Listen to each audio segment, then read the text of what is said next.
So, the acquisition of self-sufficiency in growth signals, which leads to unchecked growth. This is the equivalent of putting a brick on the gas pedal. You're always going to go. The loss of sensitivity to anti-growth signals, leading to unchecked growth. This is the equivalent of cutting the brake line. You're not going to be able to stop.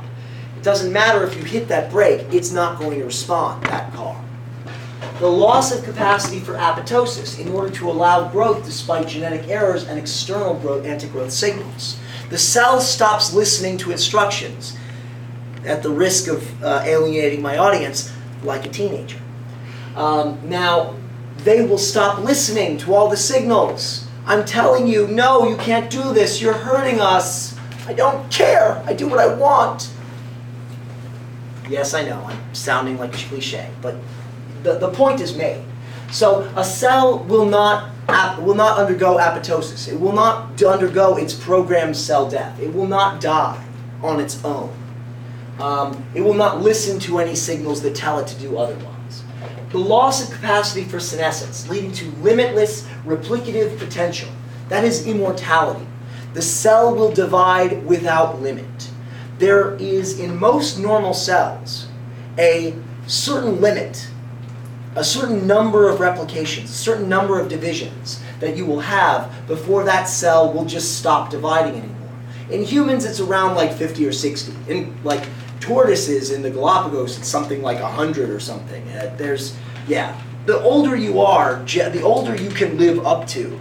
Generally, the more, the longer the period of senescence, the more number of replication cycles you can go through before your stem cells just say, yeah, you know, we're good, and quit. So the loss of capacity for senescence, the cell line will become immortal. They will never stop.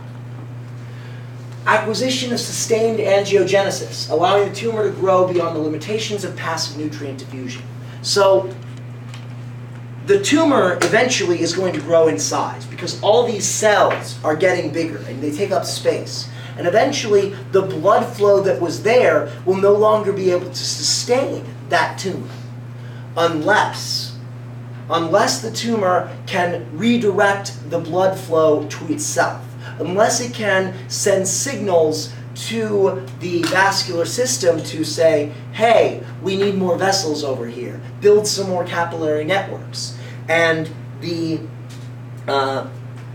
vascular system is just a company that's receiving a work order in this instance. They're just getting the bill and they're like, well, they paid for it, so let's build it. They sure are paying for a lot of these vessels, and they make a lot of vessels to this tumor. And so that the tumor will have effectively all the food it could possibly ask for.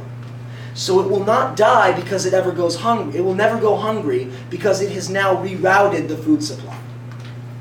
Now the last step is the only one that is required, that is absolutely required for a malignant tumor. It's the defining property of an invasive carcinoma and malignant tumors. That is the acquisition of the ability to invade neighboring tissues and build metastases at distant sites. That means pieces of that tumor can break off and go elsewhere, building metastases. Or that tumor can burrow through and crawl its way into other tissues. So a skin cancer tumor can grow and burrow past the basal lamina into the vasculature or into the fat, and it will burrow deep. So that would be invasive carcinoma. So either you'll have a cancer cell, a cancer tumor that sets up shop in another area, or can burrow past its normal confines. Now, the cell has to have a lot of individual mutations to accomplish any one of these. But effectively, it's really hard to get any one of these to happen without first losing the capacity to repair your genome. If you are not able to repair damage to your genome, you will not be able to replace and fix any of these problems that might arise. So, you will have an increased mutation rate if you lose the ability to repair your cells. And that'll finish off this video for the day.